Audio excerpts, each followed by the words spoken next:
स्वागत है हिंदू इन्फोपीडिया में, जहां हम प्राचीन ज्ञान को आधुनिक विज्ञान की दृष्टि से समझते हैं। इस नॉट अ मिथ श्रृंखला की इस कड़ी में हम उस साधना पर प्रकाश डालते हैं जिसे आप सुनते तो हैं बट शायद पूरी तरह समझ नहीं पाते।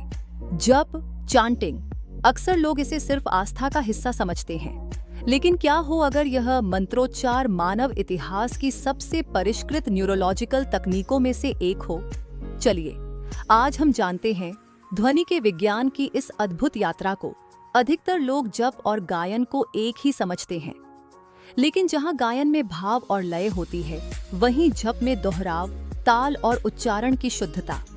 वेदों में, खासकर सामवेद में, लयबद्धता और उच्चारण पर विशेष बल दिया गया है। आस्था के लिए नहीं, प्रभाव के लिए। आज भी मंदिरों में इसे केवल परंपरा के रूप में देखा जाता है, जबकि यह असल में ध्वनि आधारित तकनीक है। अब समय है इस भ्रम को तोड़ने का, क्योंकि विज्ञान वही कह रहा है जो ऋषियों ने सदियों पहले कहा था। आधुनिक न्यूरोसाइंस बताता है कि जप के समय मस्तिष्क की तरंगें ध्वनि की लय से तालमेल बैठा लेती हैं। इसे कहते हैं ब्रेन वेव एंट्रेनमेंट। यह अवस्था ध्यान, स्मृति और भावनात्मक संतुलन से जुड़ी होती है। हार्वर्ड के वैज्ञानिकों ने पाया कि लयबद्ध ध्वनि मस्तिष्क के कई हिस्सों को सक्रिय करती है, जैसे भावनात्मक, स्मृति और मोटर नेटवर्क। हर बार जब आप मंत्र बोलते हैं, आप असल में अपने मस्तिष्क को पुनः प्रोग्राम कर रहे होते हैं। अब सवाल है, उच्चारण में इतनी बारीकी क्यों? क्योंकि संस्कृत कोई सामान्य भाषा नहीं, बल्कि कंपन आधारित विज्ञान है।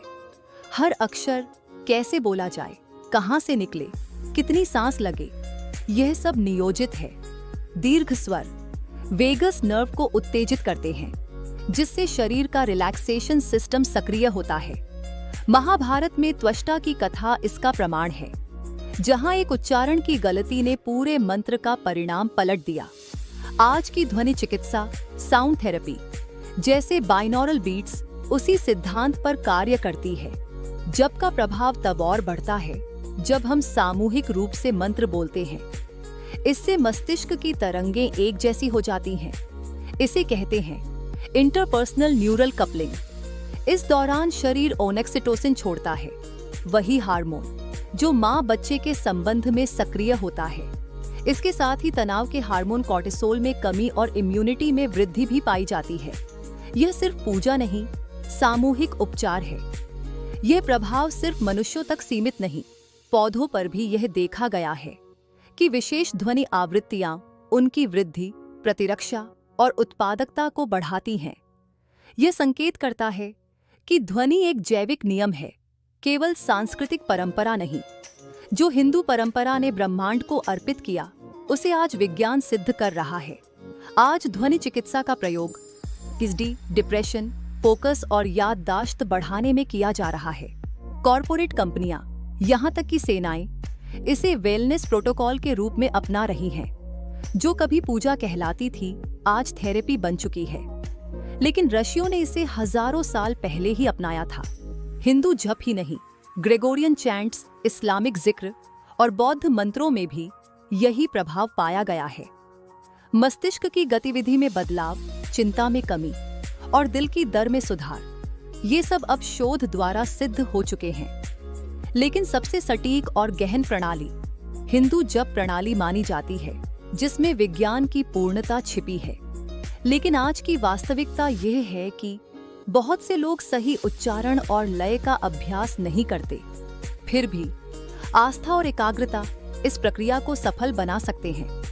चाहे उच्चारण सही हो या नहीं, जब मन और संकल्प जुड़ते हैं, जप प्रभावी हो जाता है। यदि आप जप से वास्तविक लाभ पाना चाहते हैं, शुद्ध उच्चारण पर ध्यान दें, ताल, रिदम बनाए रखें, राग नहीं प्रतिदिन। थोड़ी देर अवश्य जप करें, सामूहिक जप का हिस्सा बने। जप के बाद कुछ क्षण मौन में बैठें, जरूरत हो तो मानसिक जप भी करें। यह कोई अंधविश्वास नहीं, यह न्यूरोसाइंस है जो ऋषियों ने साधना में समाहित किया था। जब आप अगली बार मंदिर में जप सुने, तो जानिए यह सिर्फ आस्था नहीं, बल्कि मस्तिष्क की व्यावहारिक चिकित्सा है। आइए इस ज्ञान को केवल धार्मिक भावनाओं में सीमित न रखें, बल्कि इसे विज्ञान की रोशनी में समझें, अपनाएं और आगे बढ़ाएं। और अधिक जानने के लिए hinduinfopedia.com पर हमारी नॉट अ मिथ श्रृंखला पढ़ें।